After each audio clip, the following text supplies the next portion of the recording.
بدأنا مرحلة السباق مع الزمن بالأيام الأخيرة من مغامرة بناء بيتنا في الريف خارج التنظيم، ودخلنا فصل الشتاء ودرجات الحرارة المتدنية في الجبال. وبعد ما أنهينا بناء هيكل السقف كامل، صارت أولويتنا البدء بتغليف البيت بأسرع وقت. ولحتى نحمي خشب البيت من التلف رح نبدأ هالأسبوع بتغليف الأسقف ونركب عليها مانع المطر. والسؤال، هل منقدر نغلف السقف بأسبوع؟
في اشي حكالي اطلع قيس.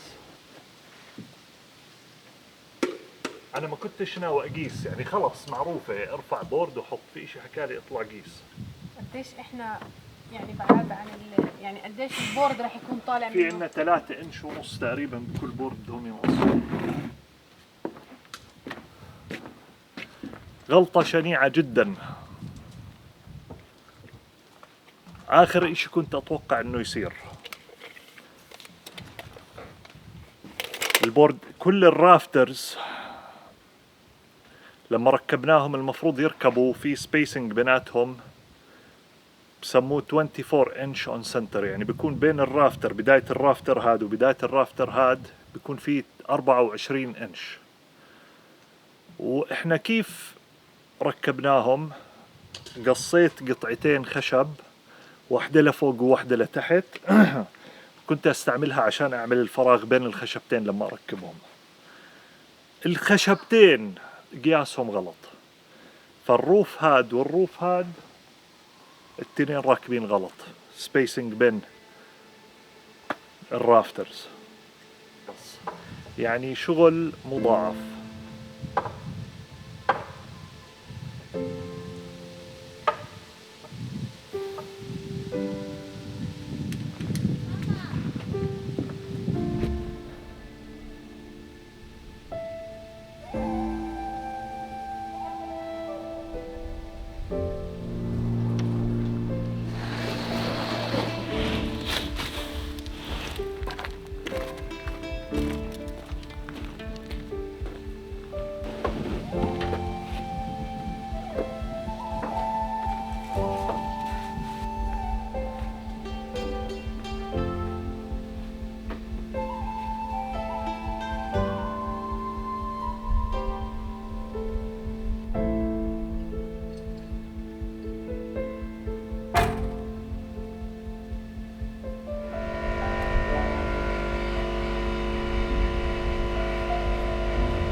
هذا كثير فيه.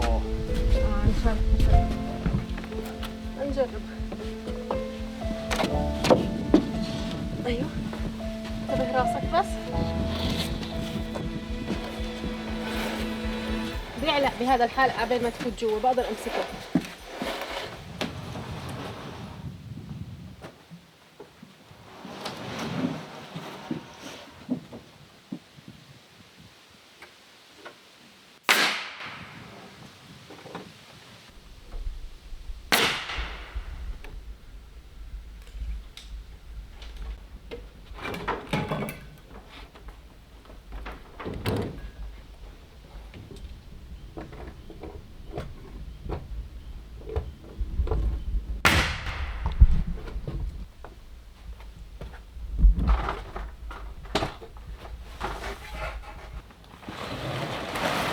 ارفع الباب.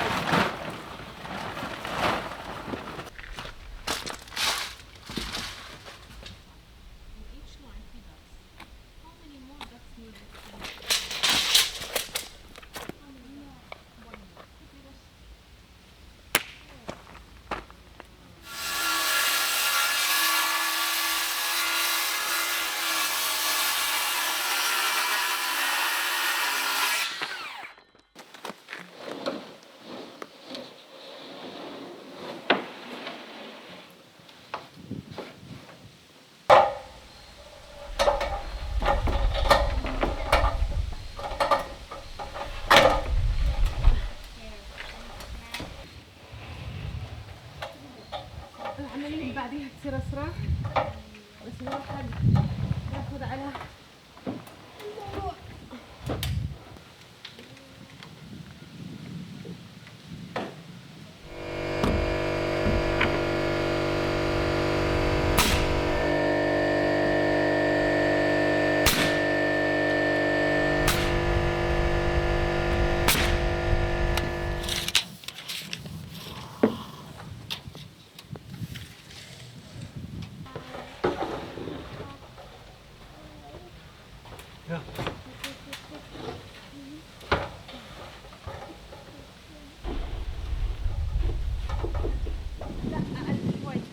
يعني طالع من الرافتر شوي. طالع من الرافتر شوي.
هات بدي اياه. اضبط ضو طيب بالله على فوق راسي. طويل.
مراحب. امبارح ما كانت الأمور ماشية زي ما احنا بدنا. بدينا اليوم بإني اكتشفت إنه كل الرافترز راكبين مش على القياس المطلوب. عشان أوضح الموضوع، هلا هون بيعتمدوا نظام الرافترز أو كل الاستادات بتكون بعيدة 16 إنش أو 24 إنش. ليش بيعملوها هيك؟ لأنه لما نضاعف ال 24 إنش بتصير 48 إنش، يعني اللي هي 4 فيت على عرض لوح الخشب وعرض لوح الجبسون بورد، يا 4 فيت يا 8 فيت. هلا هم طالعين كل 5 استادات عم بيطلعوا أقل من 8 فيت ب 2 إنش. فشو لازم أسوي؟ لازم كل بورد أمسكه أقص منه 2 إنش عشان أقدر أركبه ويكونوا كلياتهم على نفس التسلسل. فبلشت يوم امبارح بهاي المعلومة.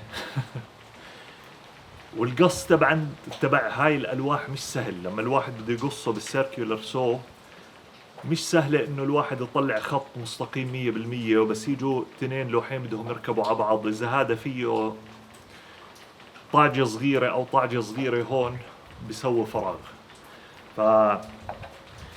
فاشتريت هاي وجبت كمان هلا هاي بفرجيكم إياها، وجبت كمان اللي هو التغليف تبع الأسقف، لأنه هذا الخشب تبع الأسقف ما بيصير يتعرض للمي، هذا بفشفش على السريع.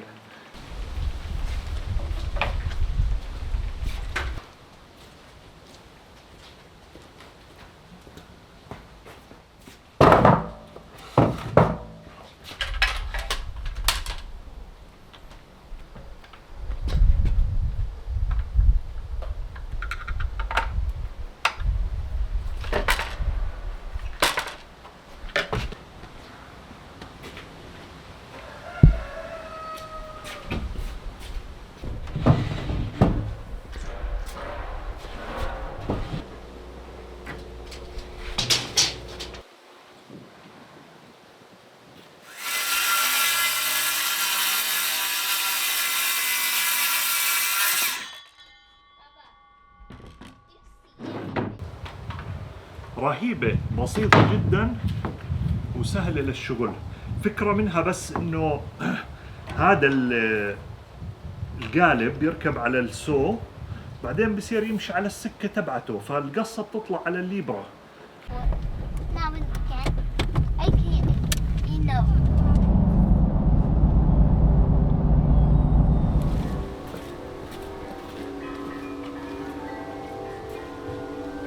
You need the hot water through the house. Yeah.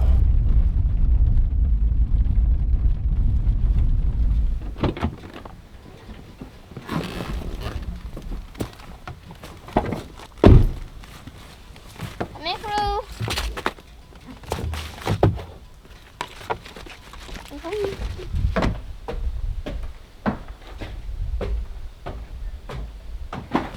طيب هلا بدنا نبلش، بدنا نفك المسامير اللي حطيناهم امبارح ونبلش نفرد فيهم 100% ونحط الكات نيلز. هذا الاندرليمنت اللي حطيناه او العازل، احنا جبنا نوع جيد فعشان الواحد يقدر يمشي عليه وما يتزحلق، بس طلع بده كتير مسامير، طلع بده مسامير معينة تيجي هيك بلاستيك.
يلا تساوي ابني.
المنتج الصيني لا يعلى عليه. بالنص يمشي النص. ليش مضطرك تمسك؟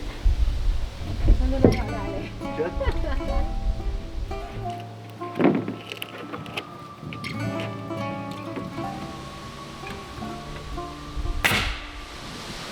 عاد انا كنت حاب اكمل صف كامل بعدين نغطي، نكون مغطين كل هاي الواجهه.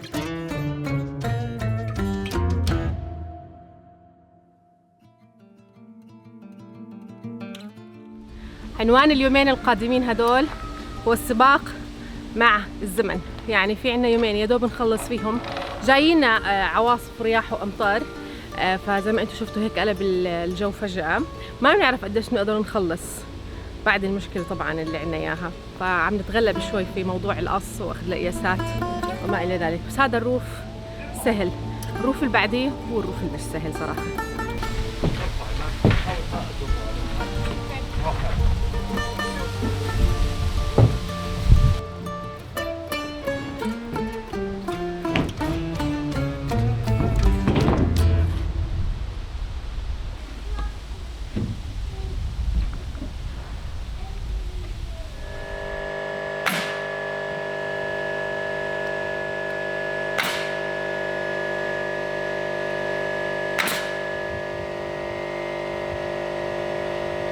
مسامير شايف الضباب هذه؟ شايف؟ ما بعرف شو اللي صار فجأة.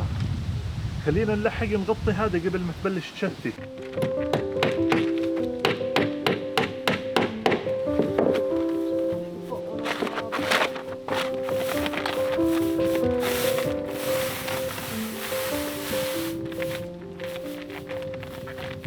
شدي لي الزاوية هذيك بس، هاي الزاوية اللي فوق رد. تمام شديها. تمام. شدي منيح. أكثر من هيك؟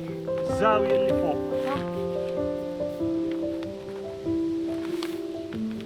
هات الشاكوش. استنى هون بالضبط. هات الشاكوش، امسكي من تحت، تحت بتشديه لاحقا مش بس. تحت، هو مش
نسيت أخبركم، وأنا بحضر واحد من الفيديوهات اللي نزلناهم، وأنا عم بمشي بتطلع ورا بالخلفية كانت دجاجة قاعدة بين الشجرات.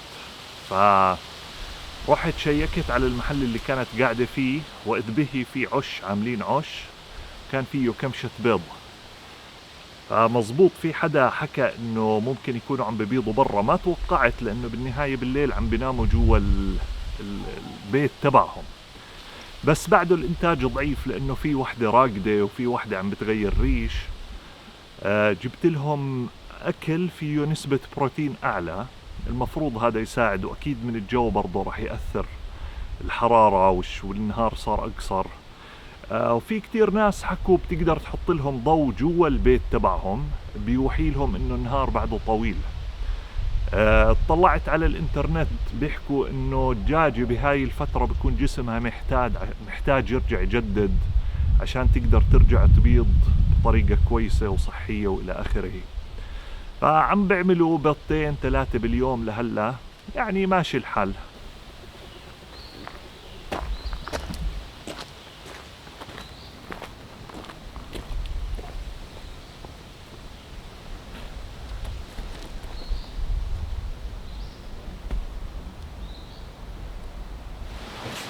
شو صبحت تسوي فوق؟ جهز. يلا مع العاصفة جاي. لحق قبل ما توصل. اوكي.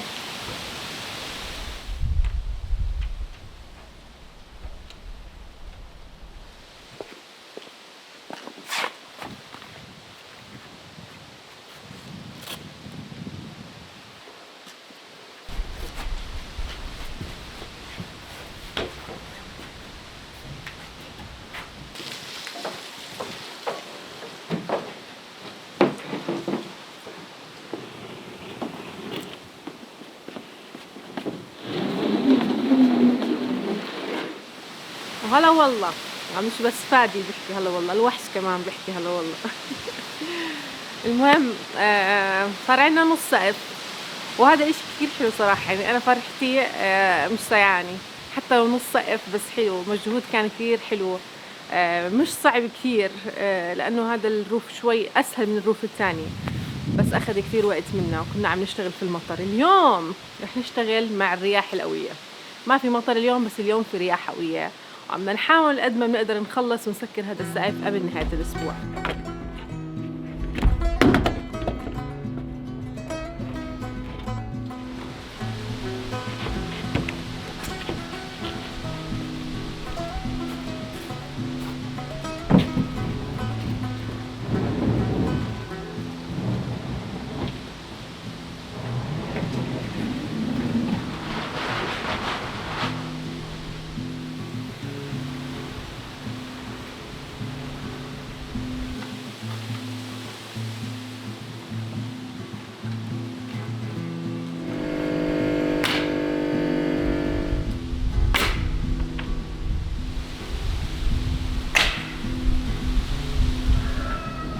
هلا والله.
Go, go, go.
شاكوش.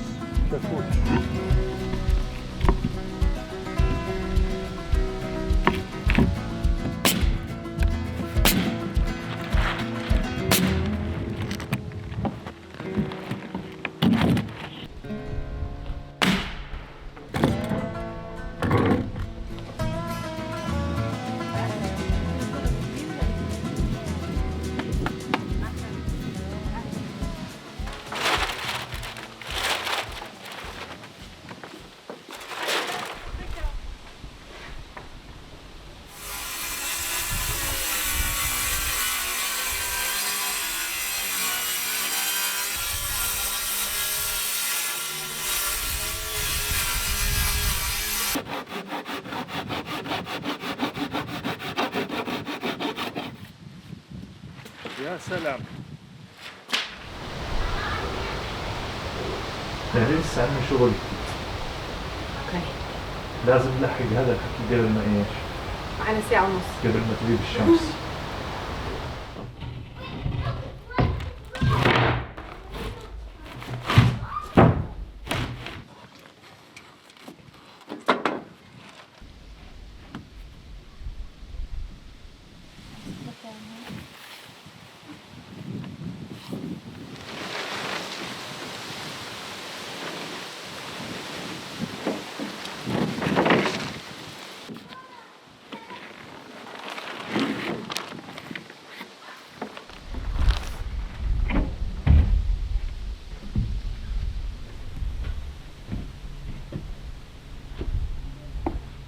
وهاي آخر بورد يا مدام في السقف. السقف الأول. هيك صار عنا روف جاهز. هيك صار عندك نص سقف. لا خلص بدنا نعتبره هذا سقف كامل. عيشي.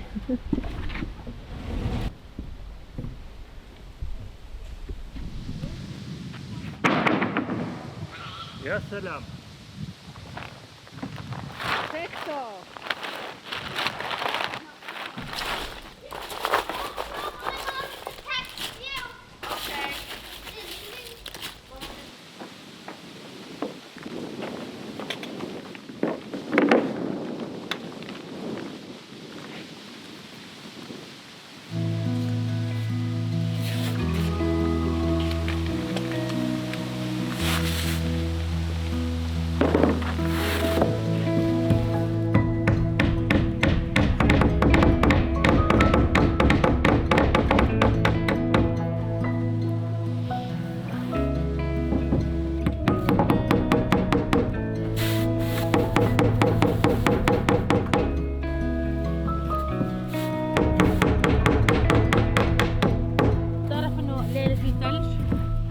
ثلج الليلة؟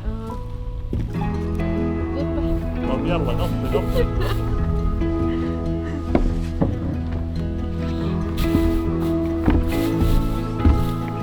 كيف البرد؟ اشي مرتب. بس هلا العدة شو؟ بتدفينا. ابدا. شاكوش.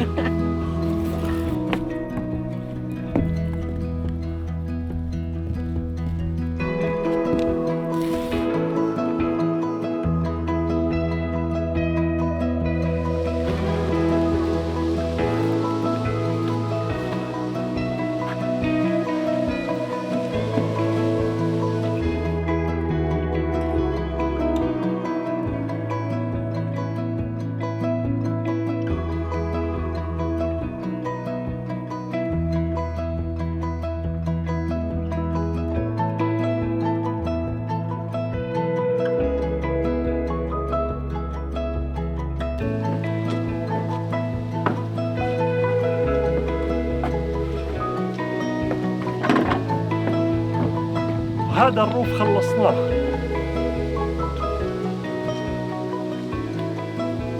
نشوف الروف العالي كيف بدنا نشتغله بس للأسبوع الجاي.